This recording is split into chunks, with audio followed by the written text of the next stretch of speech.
É muito importante. O Brasil, pela primeira vez na história, tem uma taxa de juro básica, hoje na faixa de 2%, e deve cair ainda um pouco mais, parecida, próxima do resto do mundo.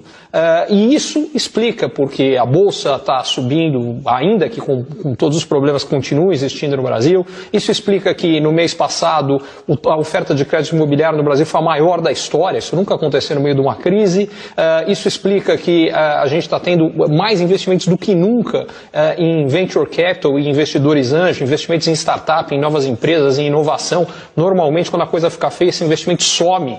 Mas como não há alternativa, que sempre houve no Brasil, de investimentos em renda fixa a juros altos, a gente está tendo um monte de coisa positiva acontecendo no meio do caos.